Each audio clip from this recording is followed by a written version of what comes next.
Welcome to the Full Moon Film Buff, episode 75.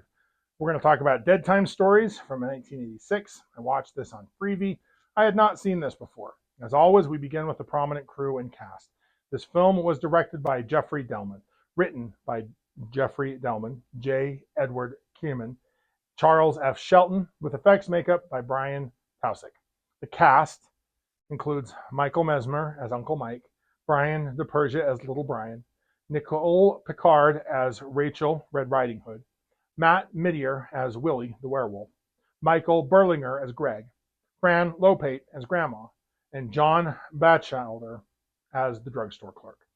This was Nicole Picard's film debut, but she had already done a lot of commercial and music video work as a dancer before that. If my research is correct, Matt Mittler has been a passionate participant in live theater around the world. Oh no, I do not recommend this movie. While occasional elements are fun, mostly some cool visual effects sequences, the stories are boring, bland, and even outright silly. As far as tidbits, I expected this would happen. If you watched my short video about why I'm sticking to analyzing movies, you know that I don't plan on covering shorts or anthologies for reasons that I explained there, but I assumed one or two might sneak past the research I did assembling my master list. Obviously, I can't know exactly what a film is about until I actually see it. And I figure if I watched it, I ought to find something to talk about. I'm going to use this opportunity to talk about horror anthologies at the end. Also, if you're interested in what films are on my master list, a link to the Google Sheets is always included in the show notes.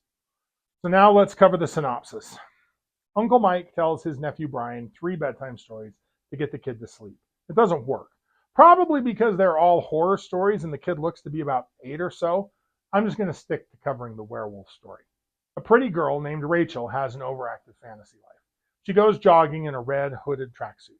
While picking up a prescription for her grandmother, she runs into a guy wearing leather pants named Willie who hits on her. She blows him off and then meets up with her handsy boyfriend Greg, who pressures her for sex. He takes her to a golf course maintenance shed where he has an air mattress. Classy. The pharmacist mixed up Granny's prescription with Willie's tranquilizers. Willie heads to Grandma's house, where he displays serious anger management issues.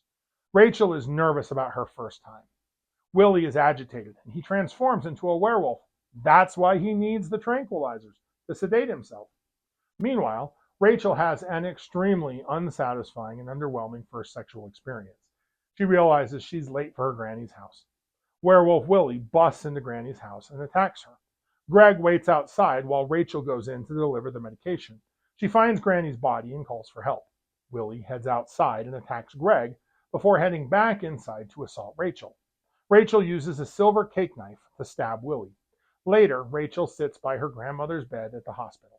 Granny wakes and transforms into a werewolf as Rachel screams, "What big teeth you have!" The film ends with a monster attacking Brian in his room. Sorry, kid. Transformation is easily the highlight of the story. Not that it's great, but it's very good. Fairly bog standard, but completely and competently executed. That tells you more about the rest of the film. Now, there's very little werewolf lore. The only addition is the idea that sufficiently powerful sedatives could keep the werewolf under control. I hope we see this potentially interesting idea executed later in a better film. Now, horror anthology films have a rich history. The appeal lies in their ability to deliver a diverse array of narratives and styles within a single feature. Each segment is a self-contained nightmare, exploring a different subgenre, tone, and filmmaking techniques. This variety can keep viewers on the edge of their seats and also allow for experimentation and risk-taking that might be more challenging to do in a standalone feature film. One of the earliest and most influential horror anthology films is the 1945 classic Dead of Night. This British production set a stage for the genre by intertwining several chilling vignettes through a framing device of a group sharing supernatural experiences. The framing device is the narrative justification for why these tales are being told. The framing device may explain what theme these stories revolve around, or simply provide necessary exposition for quick narratives that cut the plot to the bone. In the following decades, horror anthologies experienced a renaissance, with filmmakers embracing the format to explore a wide range of topics. George Romero's Creepshow from 1982, an homage to EC Comics, blended horror and dark humor.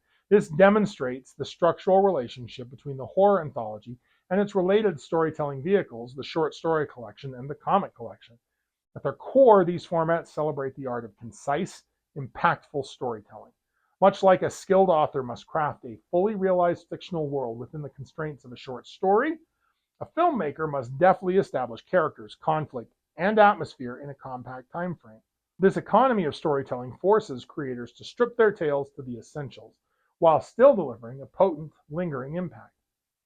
The 90s saw a continued interest in horror anthologies, with films like Tales from the Crypt Presents Demon Knight from 1995 and Trick or Treat in 2007 becoming classics. These movies showcased the versatility of the format and demonstrated its ability to tackle social issues and commentary alongside the scares. The format allows filmmakers to address themes and concepts still in the process of being worked out and too thin to currently support a full-length feature. Filmmakers James Wan and Lee Winnell wrote their film Saw and expanded one scene into a short film of the same name in 2003 to drum up interest. The short got producers and actors interested. When asked where the idea for The Babadook from 2014 came from, director Jennifer Kent said, "I have a friend who's a single mother, whose son was traumatized by this monster figure that he thought he saw everywhere in the house. So I thought, what if this thing was real on some level? So I made Monster about that idea, but I couldn't leave it alone. I kept coming back to it, and that led to The Babadook." Another example revealing how long this process can take is Frankenweenie from 2012. Tim Burton's stop-motion animated feature was based on his 1984 live-action short film of the same name. Finally, Mike Flanagan and supernatural horror feature Oculus from 2013 expanded their 2005 short Oculus, Chapter 3, The Man with the Plan. The third chapter in a planned anthology about a sinister Lasser glass. The Man with the Plan is the first installment to be filmed. Of the 9 possible chapters to shoot, Mike and Jeff opted for this one purely for budgetary constraints. This character also gives the viewer a detailed history of the mirror itself, which the filmmakers wanted so that the other chapters would have the proper context. In recent years, horror anthologies continued to evolve. The VHS television series from 2012 to 2014 experimented by presenting stories as found footage, adding an extra layer of realism and dread. XX from 2017 and Horror Noir in 2019 showcased emerging talent and offered unique perspectives on fear and terror.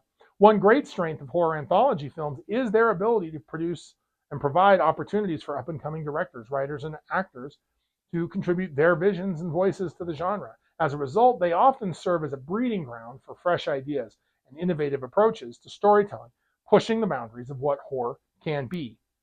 While horror anthology films offer creative opportunities, there are also potential downsides to this format.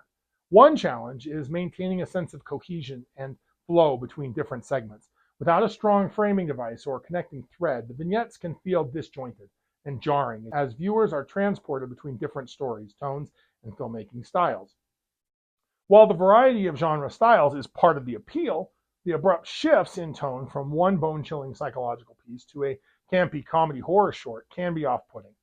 With multiple shorts packaged together, there is always the risk that some segments are significantly stronger than others in terms of writing, directing, acting, etc.